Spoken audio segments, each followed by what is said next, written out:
O Grande Conflito, capítulo 36. O maior perigo para o lar e a vida. Desde o início do grande conflito no céu, tem sido o intento de Satanás subverter a lei de Deus. Foi para realizar isto que entrou em rebelião contra o Criador, e posto que fosse expulso do céu, continuou a mesma luta na terra. Enganar os homens, levando-os assim a transgredir a lei de Deus, é o objetivo que perseverantemente tem procurado atingir. Quer seja isto alcançado pondo de parte toda a lei, quer rejeitando um de seus preceitos, o resultado será finalmente o mesmo. Aquele que tropeçar em um só ponto manifesta desprezo pela lei toda. Sua influência e exemplo estão do lado da transgressão. Torna-se culpado de todos. Tiago capítulo 2, verso 10. Procurando lançar o desprezo sobre os estatutos divinos, Satanás perverteu as doutrinas da Escritura Sagrada e assim se incorporaram erros na fé alimentada por milhares dos que professam crer nas Escrituras. O último grande conflito entre a verdade e o erro não é senão a luta final da prolongada controvérsia relativa à lei de Deus. Estamos agora a entrar nesta batalha entre as leis dos homens e os preceitos de Jeová, entre a religião da Bíblia e a religião das fábulas e da tradição. As forças que se unirão contra a verdade e a justiça nessa contenda estão já a operar ativamente. A santa palavra de Deus, que nos foi legada a tão grande preço de sofrimento e sangue, é tida em pouca conta. A Bíblia está ao alcance de todos, mas poucos há que realmente a aceitem como guia da vida. A incredulidade prevalece em assustadora proporção, não somente no mundo, mas também na igreja. Muitos têm chegado a negar doutrinas que são, com efeito, as colunas da fé cristã.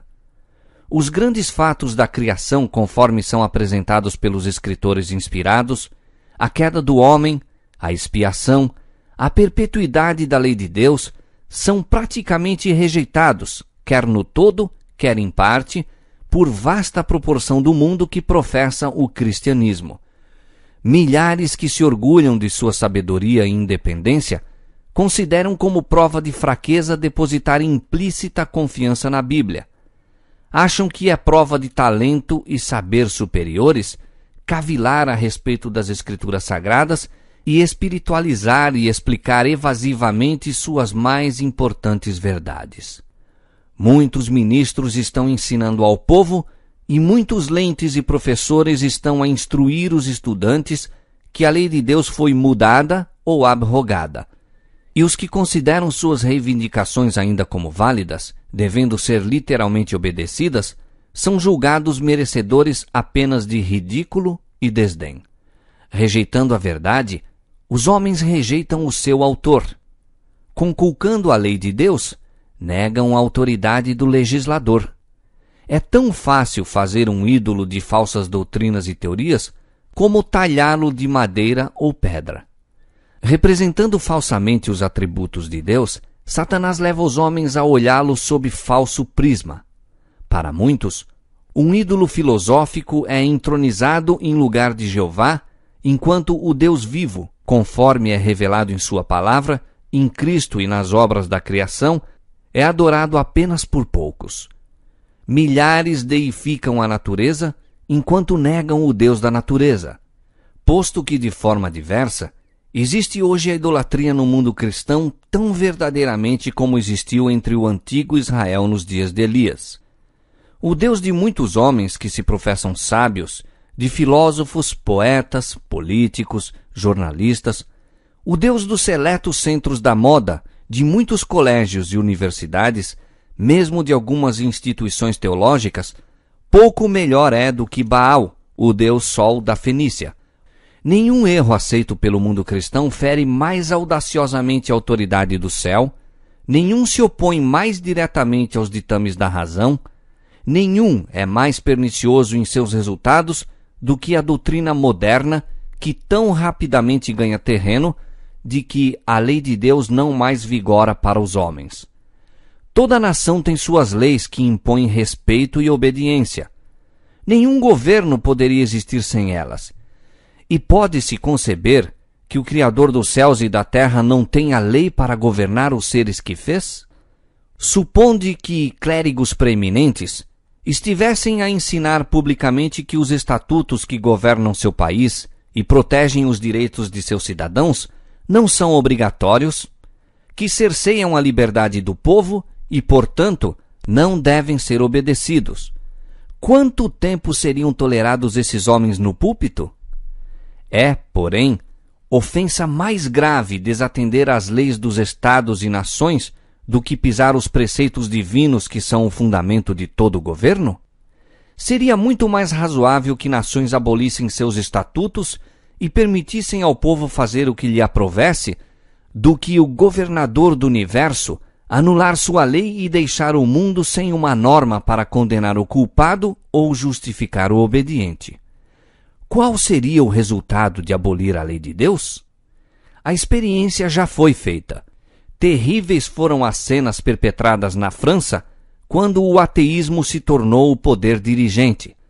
Demonstrou-se então ao mundo que sacudir as restrições estabelecidas por Deus corresponde a aceitar o governo do mais cruel dos tiranos. Quando a norma da justiça é posta de lado, abre-se o caminho ao príncipe do mal para estabelecer seu poder na terra. Quando quer que os preceitos divinos sejam rejeitados, o pecado deixa de parecer repelente ou a justiça desejável. Os que se recusam a sujeitar-se ao governo de Deus são de todo inaptos para se governarem a si próprios. Mediante seus perniciosos ensinos, implanta-se o espírito de rebeldia no coração das crianças e jovens, por natureza adversos à disciplina, tendo isso como resultado a ilegalidade e desregramento na sociedade. Ao mesmo tempo em que escarnecem da credulidade dos que obedecem aos preceitos de Deus, as multidões avidamente aceitam os enganos de Satanás, dão rédeas à concupiscência e praticam os pecados que atrairiam juízo sobre os ímpios. Os que ensinam o povo a considerar com leviandade os mandamentos de Deus semeiam desobediência para colherem desobediência. Rejeite-se completamente a restrição imposta pela lei divina e as leis humanas logo serão desatendidas. Visto que Deus proíbe as práticas desonestas, a cobiça, a mentira, a fraude, os homens estão prontos a conculcar os seus estatutos como estorvo à prosperidade mundana.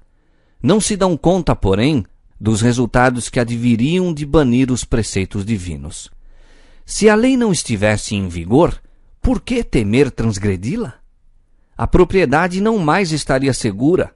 Os homens obteriam pela violência as posses de seus semelhantes, e o mais forte se tornaria o mais rico.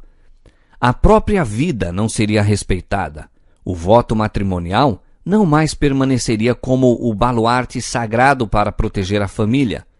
O que tivesse forças tomaria, se o quisesse, pela violência, a esposa de seu próximo. O quinto mandamento seria posto de parte, juntamente com o quarto. Filhos não recuariam de tirar a vida a seus pais, se assim fazendo pudessem satisfazer ao desejo do coração corrompido. O mundo civilizado se tornaria uma horda de salteadores e assassinos, e a paz, o descanso e a felicidade desapareceriam da terra. A doutrina de que os homens estão isentos da obediência aos mandamentos de Deus já tem debilitado a força da obrigação moral, abrindo sobre o mundo as comportas da iniquidade. Ilegalidade, dissipação e corrupção nos assoberbam qual maré esmagadora. Na família, Satanás está em atividade.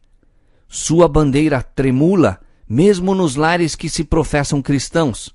Há invejas, suspeitas, hipocrisias, separação, emulação, contenda, traição de santos legados, satisfação das paixões. Todo o conjunto dos princípios e doutrinas religiosas, que deveriam constituir o fundamento e arcabouço da vida social, assemelham-se a uma massa vacilante prestes a ruir. Os mais vis dos criminosos quando lançados na prisão pelas suas faltas, tornam-se frequentemente recebedores de dádivas e atenções, como se houvessem alcançado invejável distinção. Dá-se grande publicidade a seu caráter e crimes. A imprensa publica as minúcias revoltantes do vício, iniciando desta maneira outros na prática da fraude, roubo, assassínio. E Satanás exulta no êxito de seus planos infernais. O enfatuamento do vício, a criminalidade, o terrível aumento da intemperança e iniquidade de toda sorte e grau devem despertar todos os que temem a Deus para que investiguem o que se pode fazer a fim de sustar a maré do mal. Os tribunais de justiça estão corrompidos. Governantes são movidos pelo desejo do ganho e amor dos prazeres sensuais. A intemperança obscureceu as faculdades de muitos, de maneira que Satanás exerce sobre eles quase completo domínio. Os juristas se acham pervertidos, subordinados, seduzidos. A embriaguez e a orgia, a paixão, a inveja, a desonestidade de toda espécie estão representadas entre os que administram as leis. A justiça se pôs longe, porque a verdade anda tropeçando pelas ruas e a equidade não pode entrar. Isaías capítulo 59, 14. A iniquidade e trevas espirituais que prevaleceram sob a supremacia de Roma foram resultado inevitável da supressão das Escrituras.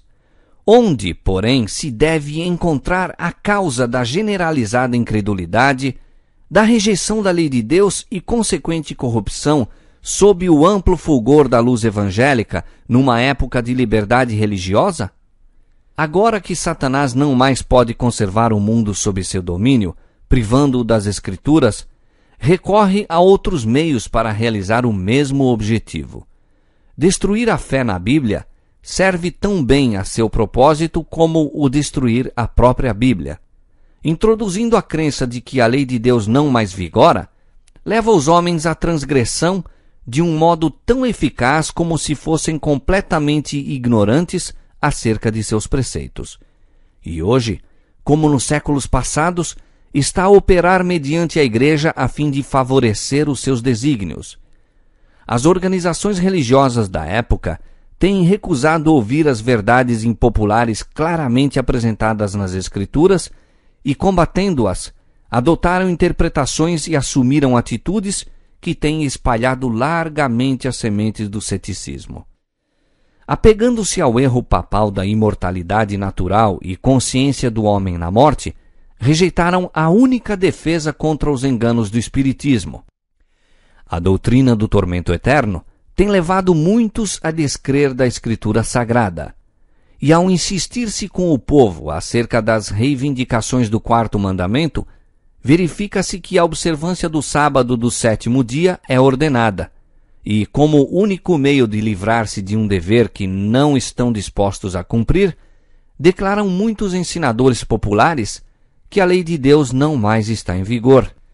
Repelem, assim, a lei e o sábado juntamente. À medida que se estende a obra da reforma do sábado, esta rejeição da lei divina para evitar as reivindicações do quarto mandamento se tornará quase universal. Os ensinos dos dirigentes religiosos abriram a porta à incredulidade, ao espiritismo e ao desdém para com a santa lei de Deus. E sobre esses dirigentes repousa a terrível responsabilidade pela iniquidade que existe no mundo cristão. Todavia, esta mesma classe apresenta a alegação de que a corrupção que rapidamente se alastra é atribuível em grande parte à profanação do descanso dominical e que a imposição da observância do domingo melhoraria grandemente a moral da sociedade. Insiste-se nisto especialmente na América do Norte, onde a doutrina do verdadeiro sábado tem sido mais amplamente pregada. Ali, a obra da temperança, uma das mais preeminentes e importantes das reformas morais, acha-se frequentemente combinada com o movimento em favor do descanso dominical, e os defensores do último agem como se estivessem a trabalhar a fim de promover os mais elevados interesses da sociedade, e os que se recusam a unir-se a eles são denunciados como inimigos da temperança e reforma. Mas o fato de que um movimento para estabelecer o erro se encontra ligado a uma obra que em si mesmo é boa, não é argumento a favor do erro. Podemos disfarçar o veneno misturando-o com o alimento saudável, mas não mudamos a sua natureza. Ao contrário, torna-se mais perigoso o veneno, visto ser mais fácil que ele seja tomado inadvertidamente. É um dos ardis de Satanás combinar com a falsidade precisamente uma porção suficiente de verdade para que lhe dê caráter plausível. Os dirigentes do movimento em favor do domingo podem advogar reformas que o povo necessita, princípios que se acham em harmonia com a Escritura Sagrada. Contudo, enquanto houver com eles uma exigência contrária à lei de Deus, seus servos não se lhes poderão unir. Nada os pode justificar de pôr à parte os mandamentos de Deus, optando pelos preceitos dos homens. Mediante os dois grandes erros, a imortalidade da alma e a santidade do domingo, Satanás há de enredar o povo em suas malhas. Enquanto o primeiro lança o fundamento do espiritismo, o último cria um laço de simpatia com Roma. Os protestantes dos Estados Unidos serão os primeiros a estender as mãos através da voragem para apanhar a mão do espiritismo. Estender-se-ão por sobre o abismo para dar mãos ao poder romano. E sob a influência desta tríplice união, este país seguirá as pegadas de Roma, conculcando os direitos da consciência.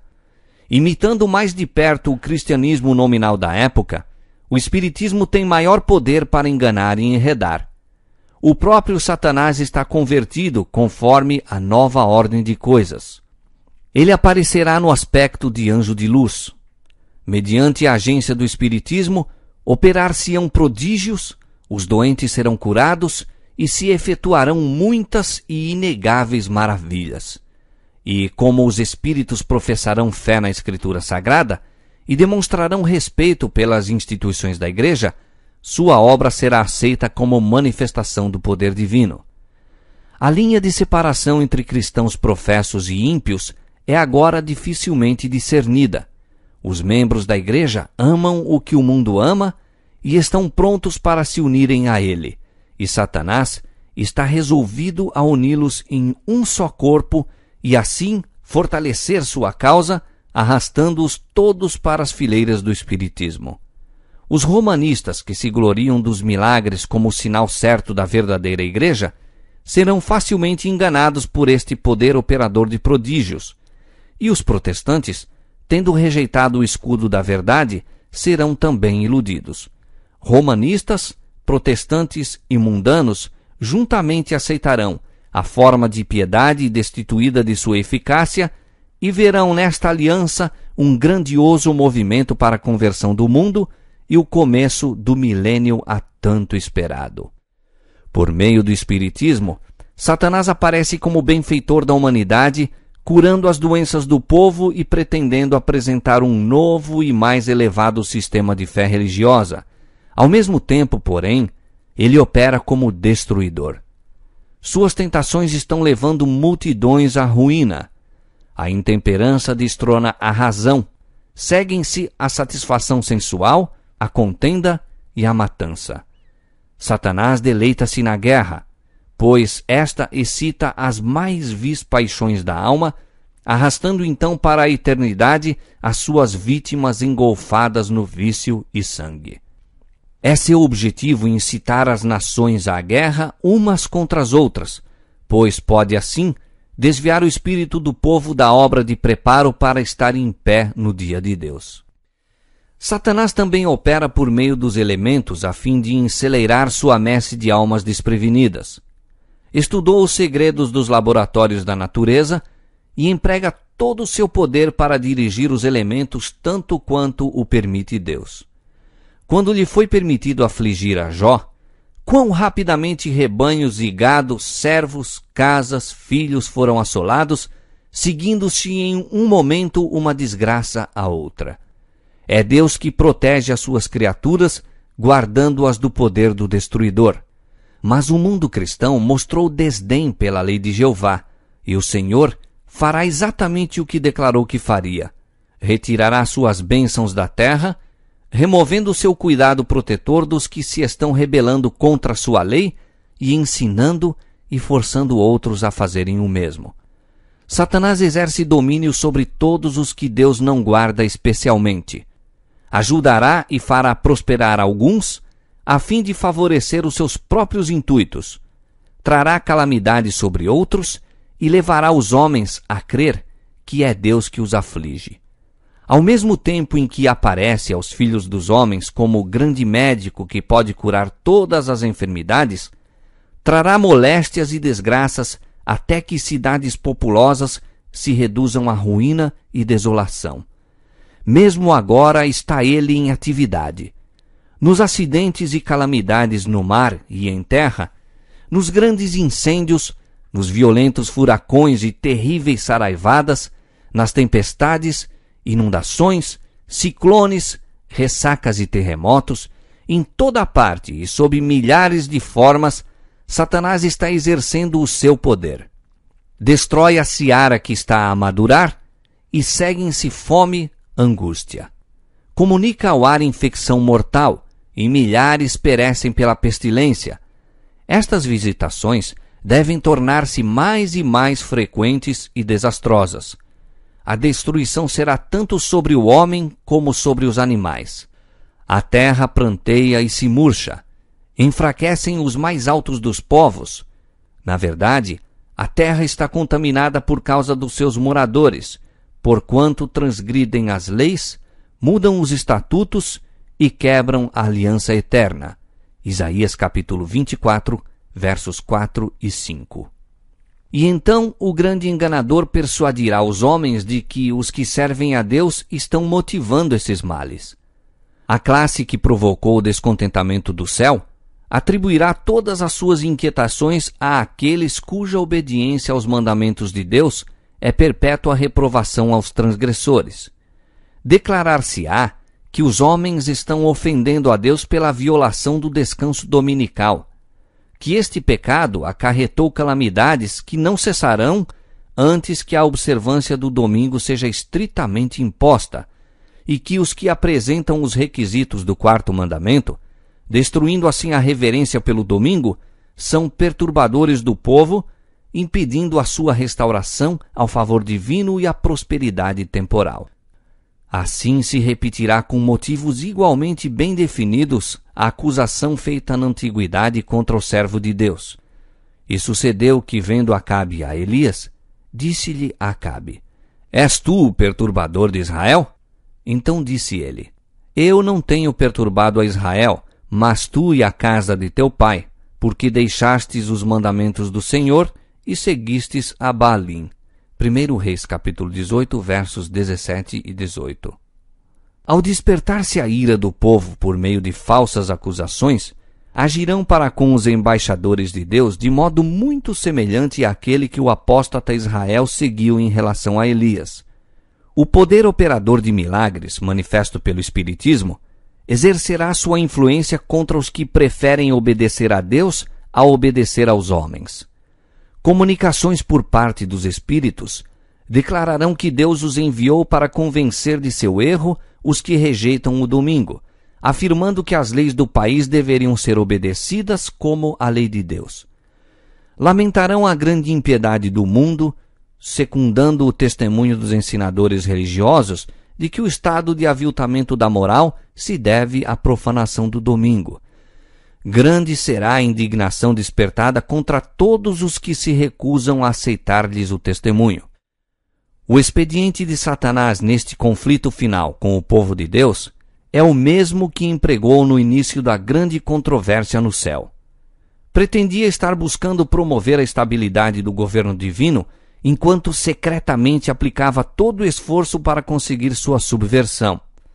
E da mesma obra que assim se estava esforçando por cumprir, acusava os anjos fiéis. Idêntica política de engano tem assinalado a história da Igreja de Roma. Tem esta professado agir como substituta do céu, ao mesmo tempo em que procura exaltar-se sobre Deus e mudar sua lei. Sob o governo de Roma, os que sofreram a morte pela sua fidelidade para com o Evangelho eram denunciados como malfeitores. Declarava-se estarem eles coligados com Satanás, e todos os meios possíveis foram empregados para cobri-los de infâmia, para fazê-los parecer aos olhos do povo, mesmo aos seus próprios, como os mais vis dos criminosos. Assim será agora. Enquanto Satanás procura destruir os que honram a lei de Deus, fará com que sejam acusados como violadores da lei, como homens que estão desonrando a Deus e acarretando juízo sobre o mundo. Deus nunca força a vontade ou a consciência. Porém, o recurso constante de Satanás para alcançar domínio sobre os que de outra maneira não pode seduzir é o constrangimento pela crueldade. Por meio do medo ou da força, procura reger a consciência e conseguir para si mesmo homenagem. Para realizar isto, opera tanto pelas autoridades eclesiásticas como pelas seculares, levando-as à imposição de leis humanas em desafio à lei de Deus.